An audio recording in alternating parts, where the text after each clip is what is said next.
Um, Very good evening, everyone. Thank you so much for joining this pilot episode on monthly meeting, uh, the flow state, where we have planned to, have a review on whatever we covered over the weeks, over the month, and then we set the tone for in the coming weeks and months based on your input. So that is the broader idea by which why I'm planning to host this particular series. In addition to organizing or releasing alternative days on different purpose-based insights, right? So let us get into the agenda for this particular uh, session.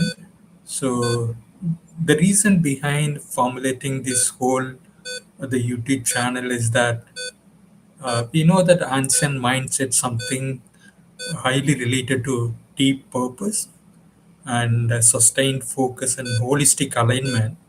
Whereas if you look into the uh, so far the advanced or the improved mindset is that they'll always focus on only the certain dimension, maybe not the holistic dimension. Maybe they haven't looked at multiple different dimensions in terms of the system way of thinking and thinking the way how we engage with the ecosystem. Yeah. So the modern efficiency that so we have to look into multiple different purpose areas, maybe the professional, and then so we will see all of those things in the coming slides. So we want to have whatever the learnings that happened in the past in terms of the ancient mindset, and we want to take the valuable insights from there and infuse into the current, so far what we say the advanced kind of a professional or purpose or the finance and our self-sustainable practices, all these different areas. We try to infuse it, and then we will see how we can learn. In addition to, there are a lot of advancements are happening in the past decade or so, right?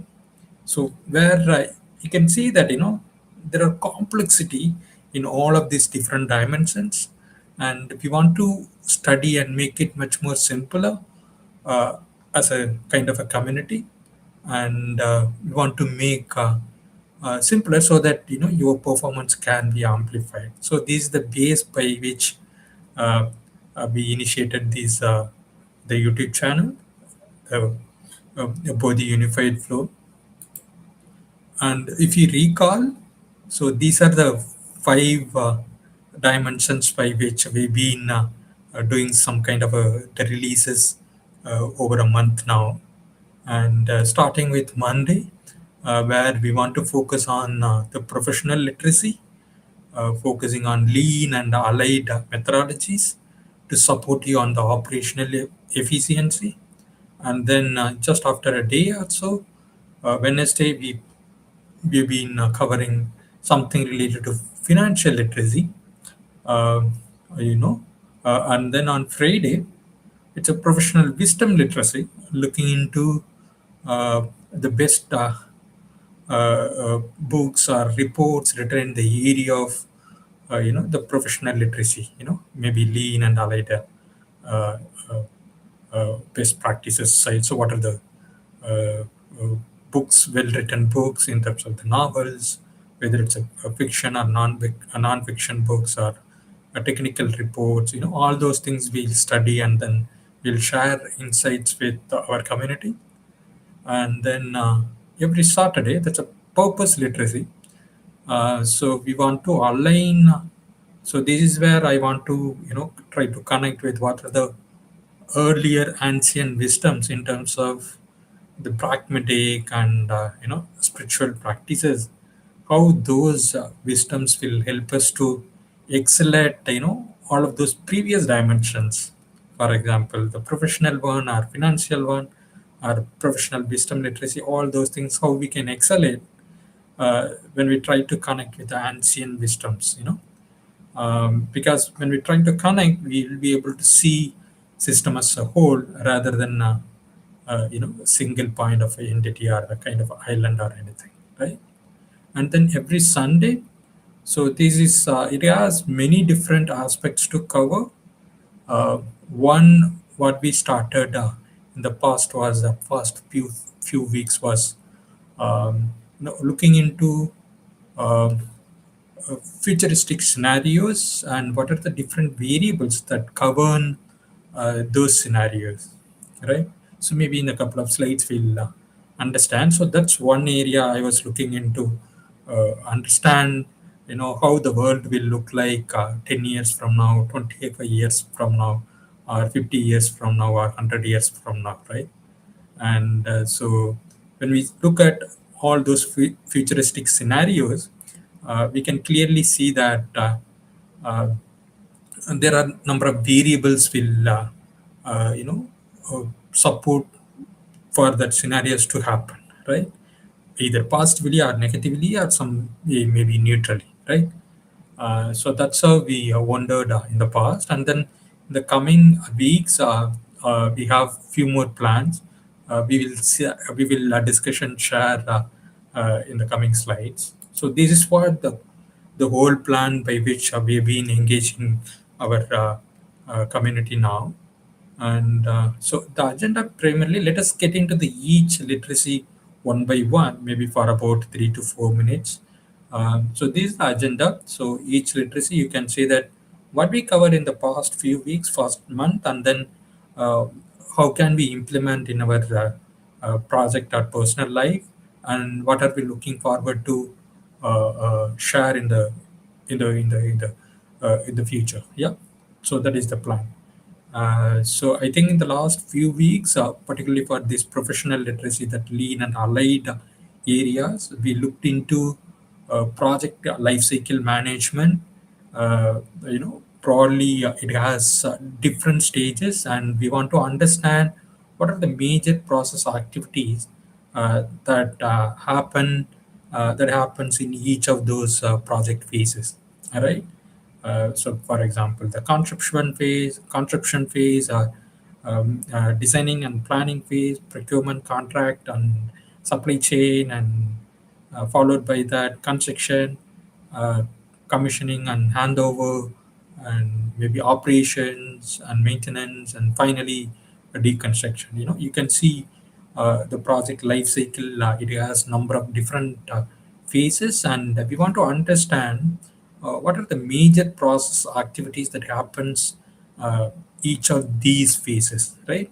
I think we understood concepts like front end loading or project definition, rating index, that is from construction industry institute, USA. So this particular PDRI framework, it has 64 scope definition elements, which covers three main sections that talks about basis of project decision, basis of design, and execution approach. So you can see that what is the early decision, the project based decision, and then looking into the design, and then finally how they are able to execute those designs. So along these three main sections, it has number of subparts, and that's how we have the sum of 64 scope definition elements. So by which they have some kind of the scoring system. Lower the score is better, so that's how they will see how well they're able to perform in each one of those the sections. And then the stage gate concept also we learned.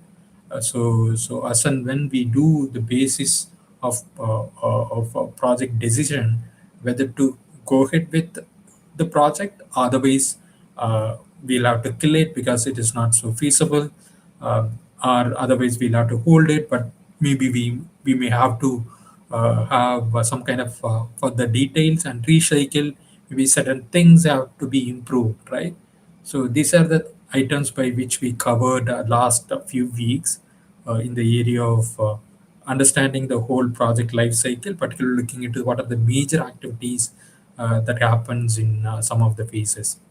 So in the coming weeks, what we are planning to take up is that let us look back into what is the construction project management, how it is different from project management, and we will see the whole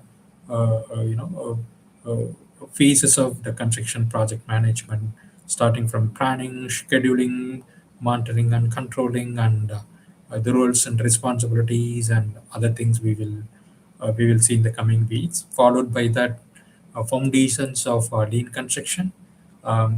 There again, we'll talk about the importance of lean principles and concepts to start with, and also we'll briefly touch upon lean philosophies. So lean principles. So I think it starts with all those five different principles and central location we have respect for people.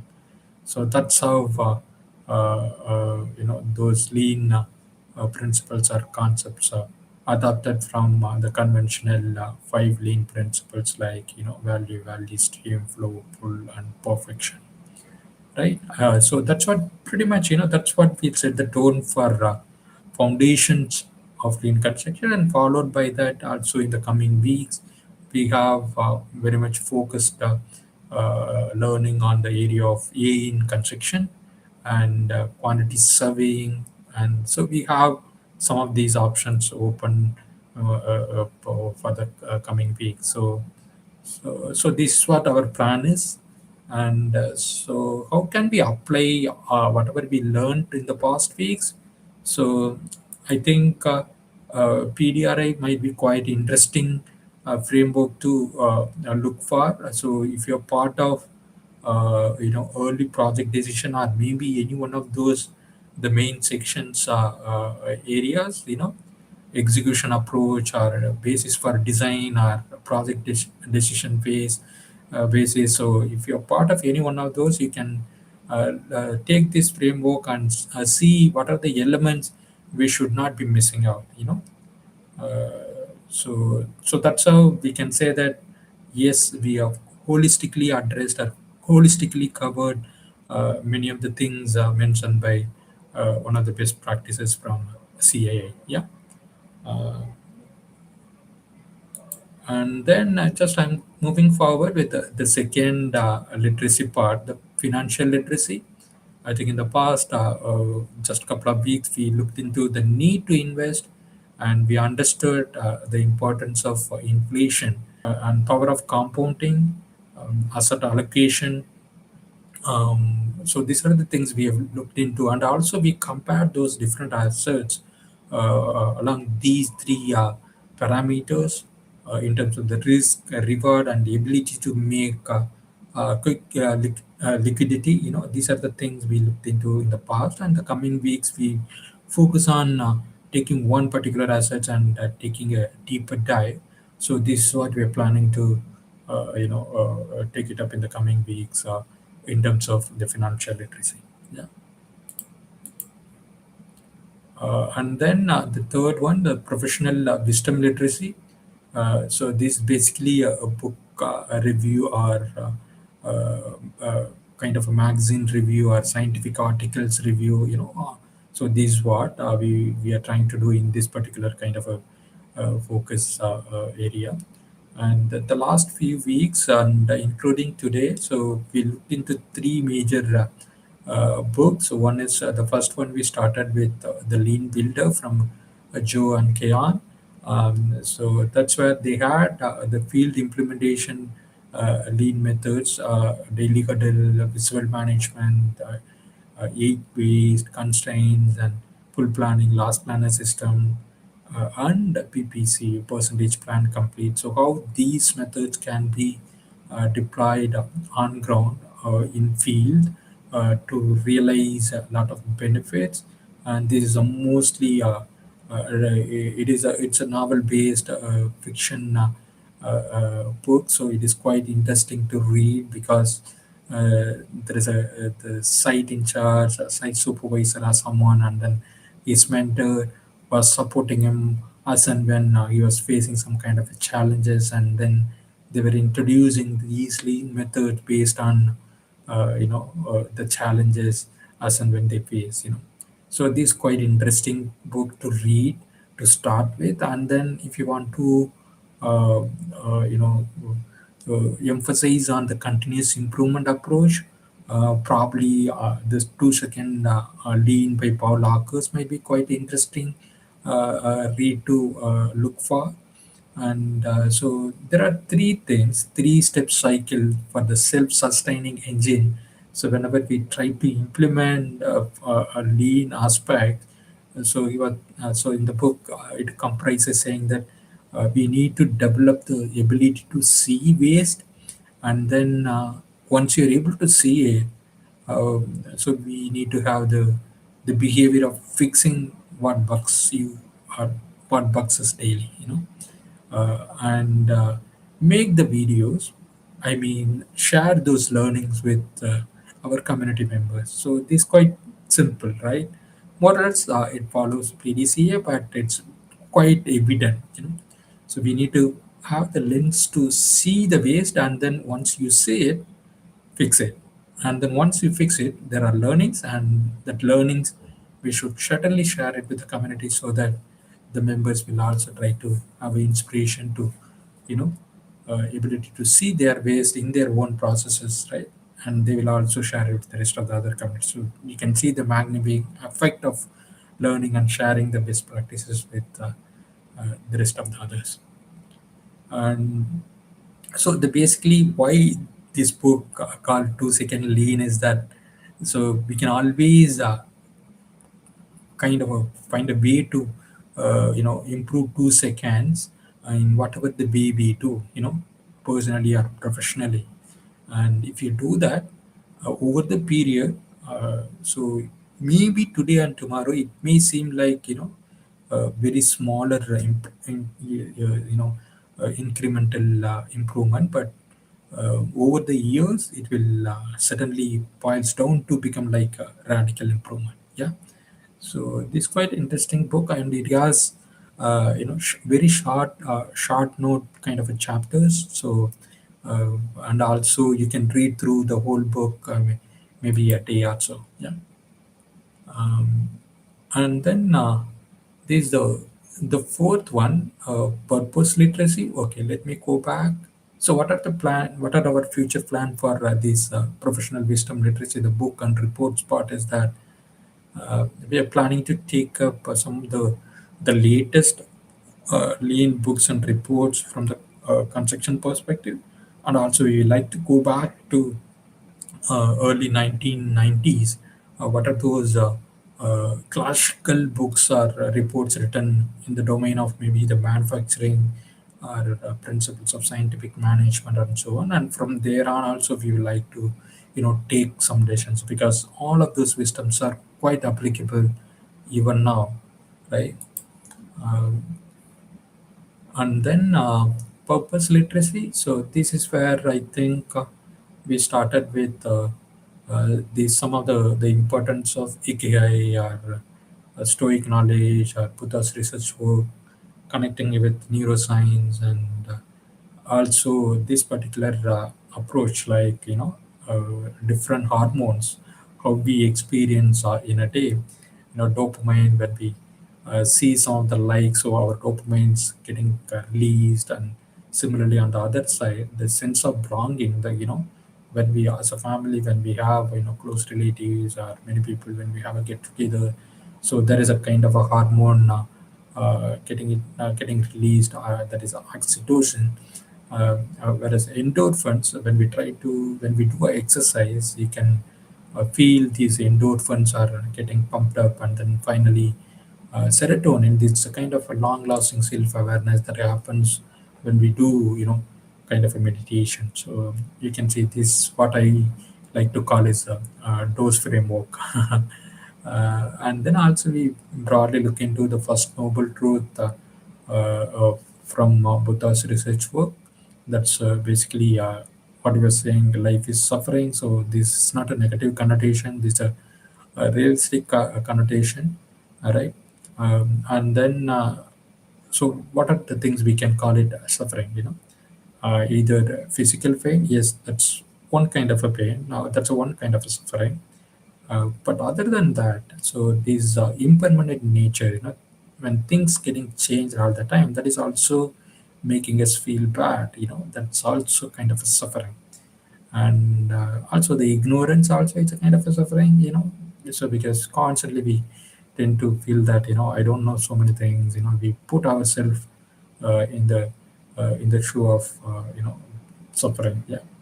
And there are two errors concepts. That's one, the challenge or the scenario or situation maybe, because when we expose to this social life, so people may or situation may throw some arrows. Those things may be pleasant or unpleasant or neutral. But how do we react or respond to that kind of a situation? That's where either are we going to multiply that kind of a pleasant or unpleasant or neutral system, or otherwise are we going to take pause and then respond more positively, irrespective of how it was. you know so I think that his analogy was quite interesting. And then the second noble truth also we have seen the last week or so. That's basically, so the first noble truth was, there is a life is suffering, and then if there is a suffering, so what is the root cause, right? So the root cause for suffering here is that, craving for something. you know Most of us are very much familiar with craving for our own sensual pleasure, and then even power and identity. So this is what we crave for. And on the other side, we also keep certain things we don't want to, right? We That's maybe pain, physical pain or mental pain, all those things we don't want to experience it. That's just opposite to craving. That's aversion basically. So these are some of the causes by which we are experiencing those different types of suffering. Yeah. So in the coming weeks, we other two more noble truths, and then the fourth noble truth, which will give us kind of a framework or path for us to, overcome, from the suffering and root causes of those sufferings, right? And also we'll try to understand nature of mind, matter, and its interaction. Yeah. We will understand from Buddha's research work, and also we look into neuroscience perspective, psychological perspective, stoic perspective. These are the areas by which we'll try to understand and collect the information, and we learn, and then we will see how well we can implement in our personal life. So that's a base essence by which we are sharing these purpose literacy kind of a dimension. And then the last one, worth wondering literacy. So this, I think this was one I was saying, the futuristic scenarios. So I was fond of maybe how the world will look like, maybe after a few years from now, or after 50 years now, or decade, I mean century from now, right? And so when we try to see those different scenarios, there are lens by which we can look at it, right? So here, scanning, there are four or five lenses by which we can see the scenarios, whether those scenarios can be best or worst or maybe neutral, right? So climate, that's one of the biggest variable that will dictate us to experience maybe the rest of the other dimensions as well. Uh, Climate, society and health, geopolitical tensions, technology and economy. All of these dimensions, if we make certain policies and decisions today in a manner that it will affect us positively. What we should be doing it today, in terms of the climate, society, and health, geopolitical tensions, technology, and the economy. You know, so that's where I think we covered first couple of dimensions, I believe, and then in the coming weeks we look into the rest of the other dimensions also. And then the career path for grade 12 students. So this is the time I think probably in a month or so, grade 12 students in Tamil Nadu, they expect to get results, and then they will hunt for, maybe they will look for advice on how to get into the career in terms of doing the degree, whether it's a professional degree or science-based degrees or something else, right? So we want to see what are the opportunities, what are the challenges they may face, and we would like to give them a kind of a guideline, comparing it with the best frameworks available across the country. Yeah. And then also we're planning to take up something related to scientific research methodologies. So this is to support research community on different methods, focusing on qualitative, quantitative, and mixed methods. And also, uh, some of the skills, whether an individual or a professional, one should develop to move there later in the professional life, or something related to design thinking, system thinking, disruptive thinking, and then also fun way of learning things. What are the things I think we can always learn, we can always find a medium to learn even the complex things in more funnier way, right? So that's area also I'm looking into, uh, you know uh, learn something and then share it with our community. Most importantly, the last aspect, self-sustainable practices. So if you want to practice self-sustainable living, so essence like land, energy, water, shelter, food production and preservation, waste management, and community building. So these are the areas how one should learn and make an action, and how one can have self-sustainable living. Because I believe these are the areas, if one has some base essence, base knowledge, and then uh, potentially they can take an action to experience this kind of living. uh, yeah, so that's a plan. So that's actually the whole spectrum what we looked into. So these are the 5 areas. So we broadly looked into what we covered so far. What is our plan for future professional literacy? That's lean and allied methodologies. Financial literacy, so that's something related to comparison between saving and generating wealth, or investment and that areas. So what are the different assets and other things? How we can put some kind of a learning to invest in certain areas, so that we will balance it out with risk return and liquidity kind of a dimensions. And then also we looked into the professional wisdom literacy. That's books and reports and best practices guides and so on. So we'll review and we'll share insights with our community.